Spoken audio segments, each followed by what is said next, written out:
જો તમારા પીરિયડ્સ ક્યારેક 21 દિવસે આવે છે, ક્યારેક 45 દિવસે આવે છે, ક્યારેક 2 મહિના સુધી આવતા જ નથી, તો આ વિડીયો પૂરો જોજો, કારણ કે આ કોઈ નાની વાત નથી. આ તમારા શરીરની અંદરથી આવતો એક સિગ્નલ છે, અને જો એને ઇગ્નોર કરવામાં આવે તો આગળ જતા ઇન્ફર્ટિલિટી, પીસીઓડી, થાઇરોઇડ જેવી અનેક તકલીફો થતી હોય છે. આજે હું તમને જણાવીશ અનિયમિત માસિકના લક્ષણો, એના સાચા કારણો અને કેવી રીતે અટકાવવું, અને હોમિયોપેથીમાં એનો ઈલાજ કેવી રીતે થાય છે, અને છેલ્લે તમને પેશન્ટને જે સવાલો હોય સામાન્ય સવાલ એનો જવાબ પણ આપીશ. વિડીયોને અંતે એક એવી વાત કહીશ જે મોટાભાગના ડોક્ટરો કહેતા જ નથી, તો વિડીયો પૂરો જોજો. નમસ્કાર, હું છું ડોક્ટર મોહિત ખુટ, શ્રીજી હોમિયોપેથિક સેન્ટર તાલાળા ગીરથી. હું છેલ્લા ઘણા વર્ષોથી હોમિયોપેથિક દ્વારા આવા કેસોનું ટ્રીટ કરું છું, અને મેં જોયું છે કે 10 માંથી 6 થી 7 સ્ત્રીઓને કોઈ પણ પ્રકારની મેન્સ્ટ્રુઅલ ઇરેગ્યુલારિટી એટલે કે માસિક અનિયમિતતાથી પસાર થતી હોય છે, પણ મોટા ભાગની એને નોર્મલ સમજીને ટાળી દેતા હોય છે. જો તમને પણ પહેલી વખત આ ચેનલ પર આવ્યા હોય તો સબસ્ક્રાઇબ કરી લેજો, કારણ કે અહીં હું વુમન હેલ્થ, હોમિયોપેથી ટ્રીટમેન્ટ અને રિયલ કેસ સ્ટડીઝ વિશે રેગ્યુલર વિડીયો બનાવું છું. ચાલો આપણે શરૂ કરીએ. હવે આપણે સૌથી પહેલા સમજીએ કે અનિયમિત માસિક એટલે શું. અનિયમિત માસિક સમજવા માટે આપણે સામાન્ય માસિક એટલે નોર્મલ માસિક સમજવા પડે. એની સાયકલ કેવી હોય? સામાન્ય રીતે સાયકલ 25 થી 32 દિવસનું હોય છે, અને બ્લીડિંગ 3 થી 7 દિવસ ચાલતું હોય છે. જો તમારું સાયકલ આ રેન્જની બહાર જતું હોય અથવા તો દર મહિને અલગ અલગ પેટર્ન હોય તો એને આપણે ઇરેગ્યુલર માસિક એટલે કે અસામાન્ય માસિક કહીએ છીએ. આના મુખ્ય પ્રકાર હોય છે. પહેલું છે ઓલિગોમેનોરિયા એટલે કે પીરિયડ્સ મોડા આવવા, 35 દિવસથી વધુ ગેપ રહેવો. પોલીમેનોરિયા એટલે કે વારંવાર આવવા, જેમાં 21 દિવસથી ઓછા ગેપ રહેવો. ત્રીજું છે એમોનોરિયા એટલે કે 3 મહિનાથી વધુ પીરિયડ્સ જ ન આવવા. ચોથું છે મેનોરેજિયા, વધુ પડતું આપણે બ્લીડિંગ થતું હોય. અને પાંચમું છે હાઇપોમેનોરિયા, તેમાં બહુ જ ઓછું બ્લીડિંગ થતું હોય છે. હવે આપણે સવાલ એ છે કે તમારું સાયકલ કયા કેટેગરીમાં આવે છે? કોમેન્ટમાં લખીને લખજો, હું તમને જવાબ આપી દઈશ. હવે આપણે સમજીએ કે અનિયમિત માસિકના લક્ષણો ક્યાં ક્યાં હોય છે. લક્ષણો પરથી ખબર પડે કે તમારું માસિક ચક્ર બગડ્યું છે કે નહીં. સાયકલની ડેટ દર મહિને બદલાતી રહેવી, બ્લીડિંગ પ્રમાણનું ક્યારેક વધારે અથવા તો ક્યારેક ઓછું આવવું, પેટમાં અસહ્ય દુખાવો થવો, બ્લીડિંગ વચ્ચે વચ્ચે સ્પોટિંગ થવું, થાક, ચક્કર, નબળાઈ, ચહેરા પર ખીલ કે વધારે વાળ આવવા, જે પીસીઓડી નું પણ સંકેત હોઈ શકે છે. વજન અચાનક વધઘટ થવું, મૂડ સ્વિંગ્સ થવા, ચીડચીડિયાપણું આવવું. જો તમે આમાંથી 2-3 લક્ષણો સાથે દેખાય તો તમારું શરીરનું ક્લિયર સિગ્નલ છે કે અંદર હોર્મોનલ ઇમ્બેલેન્સ ચાલી રહ્યું છે. એના કારણો ઘણા બધા હોય છે. સૌથી અગત્યનો ભાગ છે આવું થાય છે શા માટે. પહેલું છે હોર્મોનલ ઇમ્બેલેન્સ. આપણે ઇસ્ટ્રોજન અને પ્રોજેસ્ટેરોનનું સંતુલન બગડવું એ સૌથી મોટું અને સામાન્ય કારણ હોય છે. બીજું છે પીસીઓડી, પીસીઓએસ અથવા તો પીએમઓએસ. આજકાલની યુવતીઓમાં સૌથી વધારે જોવા મળતું કારણ છે. ત્રીજું છે થાઇરોઇડ ડિસઓર્ડર્સ, હાઇપોથાઇરોઇડિઝમ અથવા તો હાઇપરથાઇરોઇડ, સુકોથાઇરોઇડ અથવા તો ભીનોથાઇરોઇડ, બંને સાયકલ પર અસર કરતી હોય છે. ચોથું છે વધારે પડતું સ્ટ્રેસ લેવું, માનસિક તણાવ સીધો હોર્મોન પર અસર કરતા હોય છે.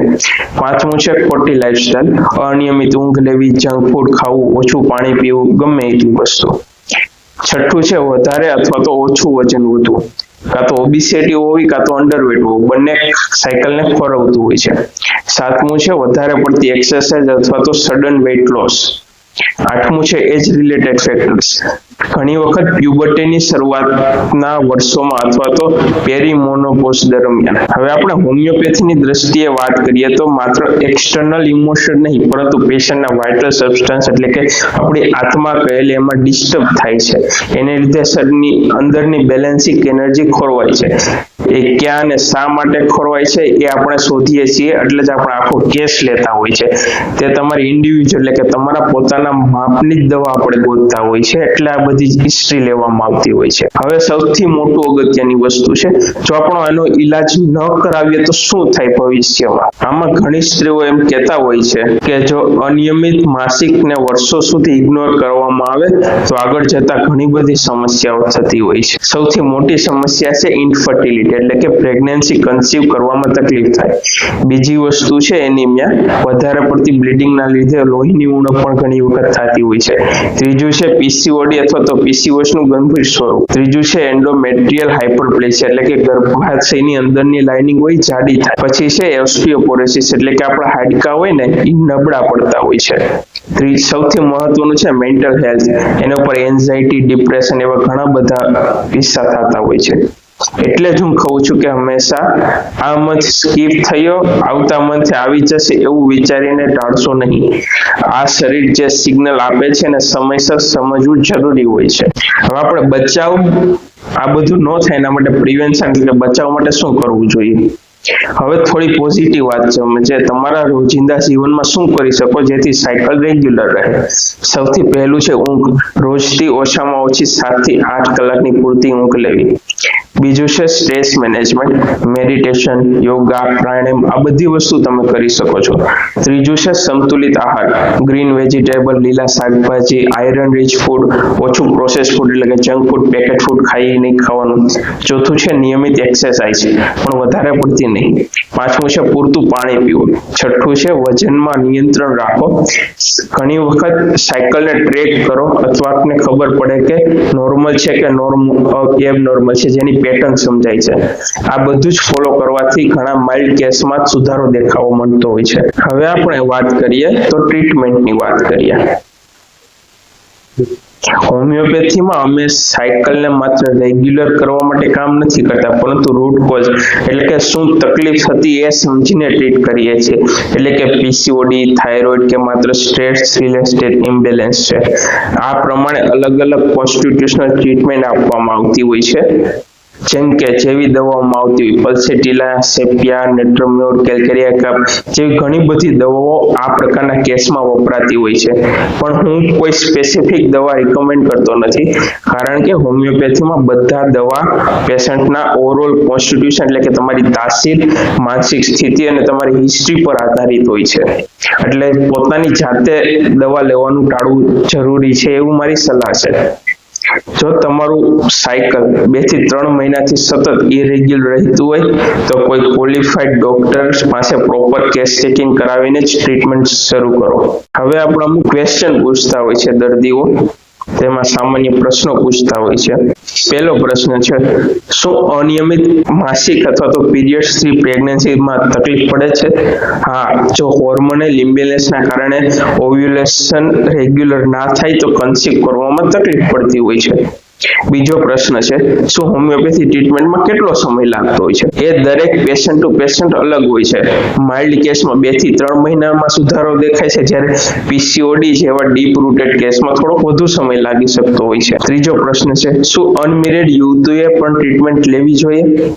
ચોક્કસ, એજ ગમે તે હોય, અનિયમિત સાયકલને શરૂઆતથી જ એડ્રેસ કરવું જોઈએ। પછી પ્રશ્ન છે, શું ડાયટ ચેન્જથી જ રોગ ઠીક થઈ શકે છે?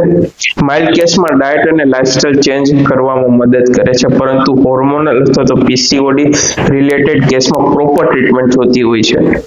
પ્રશ્ન છે, શું આ ટ્રીટમેન્ટની કોઈ સાઇડ ઇફેક્ટ હોય છે? હોમિયોપેથીમાં જનરલ રીતે યોગ્ય પ્રિસ્ક્રાઇબ દવાઓની કોઈ હાર્મફુલ સાઇડ ઇફેક્ટ હોતી નથી। તો ફ્રેન્ડ્સ, આજે આપણે સમજ્યા અનિયમિત માસિકના લક્ષણો, કારણો અને એની કોમ્પ્લિકેશન્સ, પ્રિવેન્શન અને હોમિયોપેથીમાંનો અપ્રોચ। જો તમે આ વિડીયો યુઝફુલ લાગ્યો હોય તો લાઈક કરો, તમારો સવાલ કોમેન્ટમાં લખીને જણાવો।